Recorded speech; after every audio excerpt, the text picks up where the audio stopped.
The morning I discovered my own brothers had stolen from me, I was sitting at my kitchen island in Seattle, rain tapping against the windows, a cup of coffee cooling beside my laptop. It wasn't dramatic, no shouting, no confrontation, just a notification from my bank about an unfamiliar tax document for rental income on a property I owned but had never rented. My name is Michael Chen, 32, a senior software engineer who'd spent the last decade climbing the ranks at Horizon Technologies, one of Seattle's fastest growing tech companies. I'd done well, better than my parents ever imagined when they sacrificed everything to put their three sons through college. That's why I'd bought the beach house in Cannon Beach 2 years ago, a gift to them, a place where they could finally retire after 40 years of working themselves to exhaustion. The property was perfect, a weathered blue craftsman with wraparound porches and windows that framed the coastal rocks like living paintings. Dad had actually cried when I handed them the keys, something I'd never seen in my entire life. "This is too much, son," he'd said, his voice breaking. Mom had held his hand, her eyes brimming with tears as she looked out at the horizon. "This is everything we ever dreamed of." My brothers had been there that day, Tyler, the middle child with his wife Vanessa, and Nathan, the youngest, with Allison. I remember Tyler's smile not quite reaching his eyes as he clapped me on the back. "Must be nice to throw around money like this," he'd said, the comment disguised as a joke but carrying an undercurrent I chose to ignore. Now staring at the tax document indicating $75,342 in rental income from a property I'd never authorized for rental, everything crystallized into a sickening realization. I pulled up my laptop and typed Cannon Beach Rental and my address into the search bar. Within seconds, I was looking at my parents' retirement home listed on 3 different vacation rental sites, complete with professional photos, glowing reviews, and a calendar showing nearly full occupancy for the upcoming summer season. The contact information belonged to T. Chen and N. Chen. My brothers. I sat perfectly still as the betrayal sank in. They'd been renting out my parents' retirement home for 2 years, pocketing the money, and no one had told me. Not my brothers, not their wives, and this realization hit hardest, not my parents. Did they know? Were they complicit, or were they victims too? My fiancée, Sophia, found me still sitting there 3 hours later. Surrounded by printouts of rental listings, booking calendars, and social media posts I'd discovered, my brothers and their wives on vacations they couldn't afford, showing off new watches and designer clothes.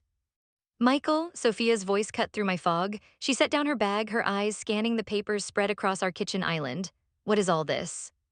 I looked up at her, the woman I was supposed to marry in 4 months, and felt a strange calm settle over me.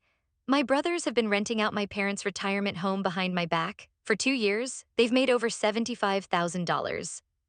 Her hand flew to her mouth. "Oh my God. I need to go to Cannon Beach," I said, already reaching for my phone. "I need to see this for myself." "I'm coming with you," she said immediately, no hesitation in her voice. That's who Sophia was, steadfast, loyal, clear-eyed about right and wrong.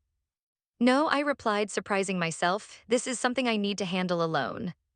The 3 hour drive to Cannon Beach gave me time to think, to plan, to move beyond the initial shock into something colder and more focused. I called my parents that morning before leaving, careful to keep my voice casual as I told them I'd be stopping by the beach house to check on some maintenance issues. "Oh, that's wonderful, sweetheart," Mom had said. "We were just there last weekend. The garden is really coming along." So they'd been there recently. Either they were part of this scheme, or more likely, my brothers had worked around their visits, coordinating the rental calendar with my parents' schedule. I arrived at sunset, the coastline painted in oranges and pinks as I pulled into the gravel driveway. The house looked exactly as it should, the blue paint weathering beautifully against the coastal elements, the garden beds my mother had planted last spring in full bloom. But as I stepped onto the porch, I noticed the keypad lock I'd installed had been replaced with a newer model. My key wouldn't slide into the lock. I pulled out my phone and called Tyler directly. "Hey, big brother," his voice was casual, relaxed. "What's up?" "I'm at the beach house," I said flatly. "The locks have been changed." A pause, then, "Yeah, the old one was malfunctioning. Nathan and I replaced it last month." "What's the new code?" Another pause. I could almost hear him calculating, weighing options. "Why are you there? Mom and Dad aren't visiting until next month." "The code, Tyler." My voice remained calm, but something in my tone must have alerted him. 54321, he finally said. "But Michael." I hung up and punched in the numbers. The lock clicked open and I stepped inside. The house was immaculate, but not as my parents would have left it. The furniture had been rearranged, optimized for photos, I realized. There was a guidebook on the coffee table labeled "Welcome to your coastal getaway." Inside were instructions for the Wi-Fi, the hot tub I'd never installed, and local restaurant recommendations. I moved through the house methodically, taking photos of everything. In the master bedroom closet, I found a locked cabinet that hadn't been there before. It took me less than a minute to pick it open, a skill I'd learned in college and never thought I'd use. Inside were cleaning supplies, extra linens, and a ledger. The ledger was meticulous, detailed, dates, names, amounts paid, notes about special requests or complaints.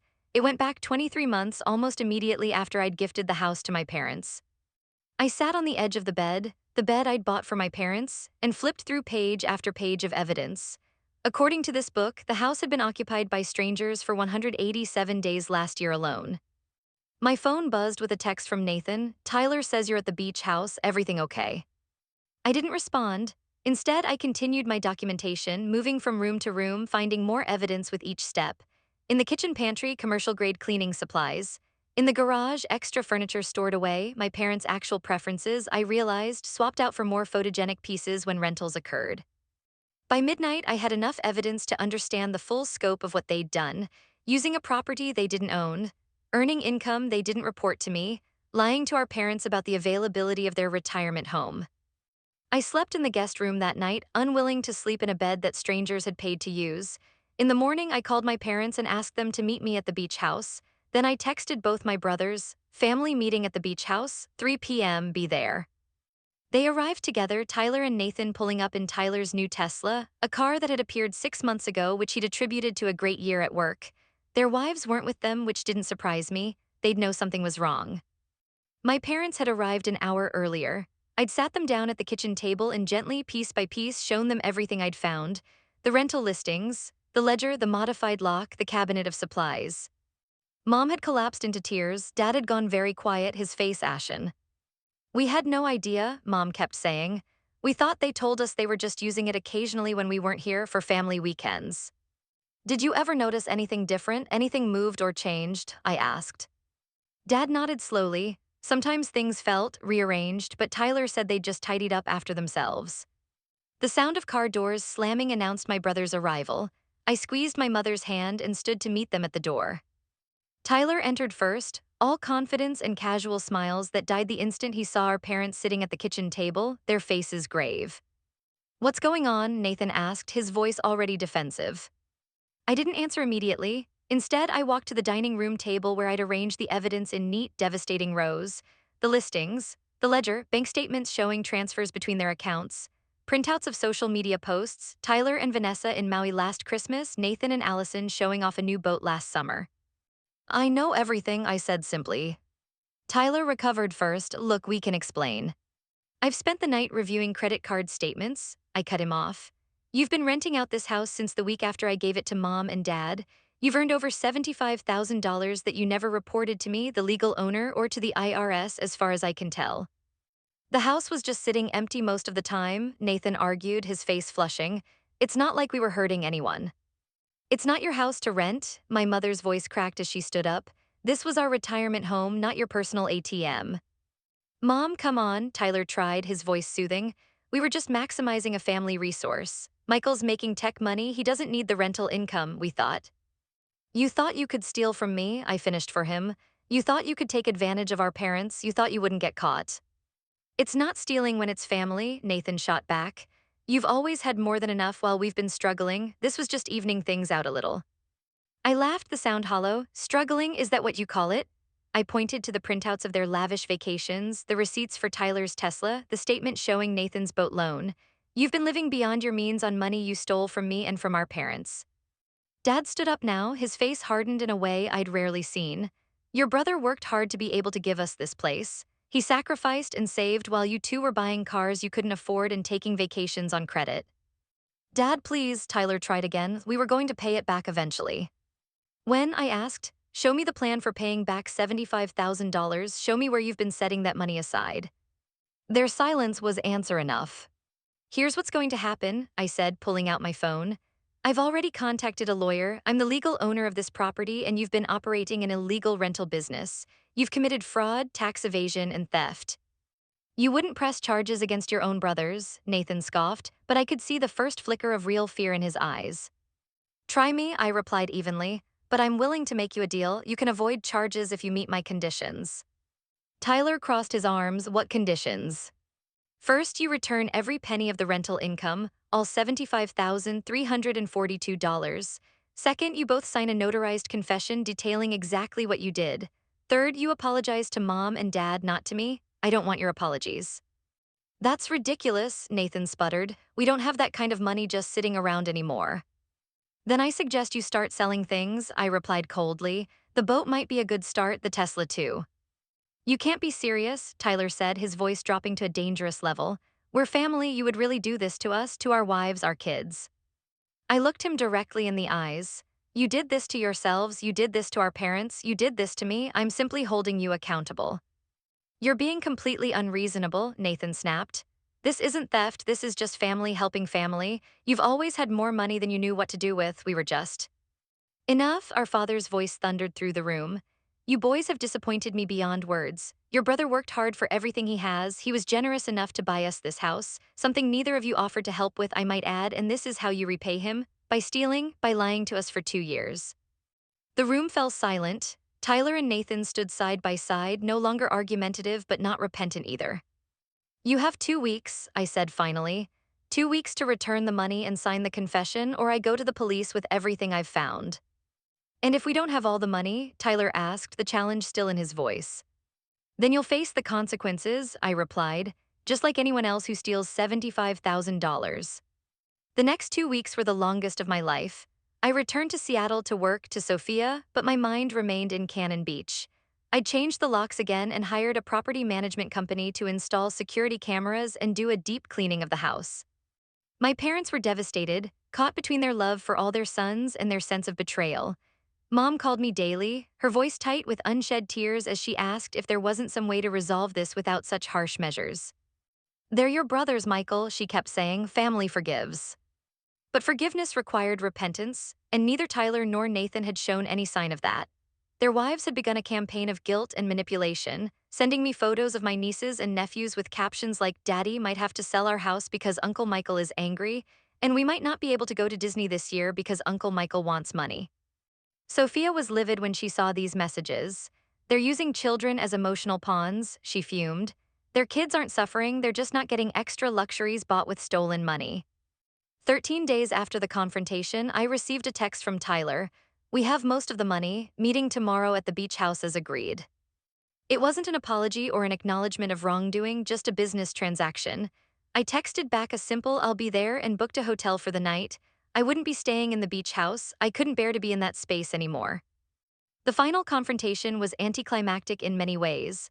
Tyler and Nathan arrived with cashier's checks totaling $68,000 and a promise for the remainder within 3 months. They signed the confession my lawyer had prepared, their signatures stiff and angry on the paper. Happy now? Tyler asked as he shoved the document toward me. You've destroyed our families over money you don't even need. I folded the confession carefully and placed it in my briefcase. No, I'm not happy. I'm heartbroken that my own brothers would steal from me and lie to our parents. I'm devastated that you still don't see anything wrong with what you did. We made a mistake, Nathan admitted grudgingly, but you're overreacting, it's just money. It was never about the money, I replied, feeling suddenly tired. It was about trust. It was about respect. It was about the fact that you saw something I worked hard to provide for our parents and decided to exploit it for your own gain. I stood up, gathering my things. The property management company will be changing the locks again today. They'll be managing access to the house from now on. Mom and Dad will have the only keys and codes. So that's it, Tyler demanded. You get your money back and we're just, what, not family anymore. I paused at the door, looking back at the brothers I'd grown up with, the men I no longer recognized. We'll always be family by blood, but you broke something that can't be fixed with money or forced apologies. That's on you to figure out. 6 months later, I stood on the deck of the beach house, watching the sunset with Sophia. We'd postponed our wedding in the aftermath of everything, needing time to process the fracturing of my family. My parents were inside, preparing dinner, their retirement finally beginning in earnest now that the house truly belonged to them again, free from my brother's exploitation. Tyler and Nathan had made the final payment 2 months ago, transferring the remaining funds without comment. We hadn't spoken since. Their wives still sent occasional texts to my parents, but the manipulative messages to me had stopped. Family gatherings had become complicated affairs, either my brothers attended or I did, but never both. Do you regret it? Sophia asked quietly, her hand slipping into mine. Standing your ground. I considered the question carefully, watching as the sun melted into the horizon in streaks of gold and pink. In the distance, the distinctive shape of Haystack Rock stood sentinel against the changing sky. No, I said finally. I regret that it was necessary. I regret that they couldn't see what they'd done wrongs, but I don't regret demanding accountability. My mother's voice called us in for dinner, and as we turned to go inside, I took one last look at the coastline. The tide was coming in, erasing the day's footprints from the sand, reshaping the shore into something new. Relationships, I'd learned, were like coastlines, constantly eroding and rebuilding, sometimes dramatically altered by storms. My family had weathered a tsunami and the landscape had changed irrevocably. What remained was smaller, more carefully protected, but also more honest. As I closed the door behind us, I felt the weight of the past 6 months begin to lift. The house smelled of my mother's cooking, my father's laughter echoed from the kitchen, and Sophia's hand remained steady in mine. This was what mattered now: the family we chose to build, the boundaries we chose to maintain, the integrity we chose to protect. Not every story ends with perfect reconciliation. Some end with necessary distance. Some end with painful clarity. But as I joined my parents at the table they'd dreamed of for 40 years in the home they'd finally claimed as truly theirs, I knew this ending, complicated and bittersweet as it was the right one. The tide had turned, and in its wake, a different kind of peace had finally come ashore.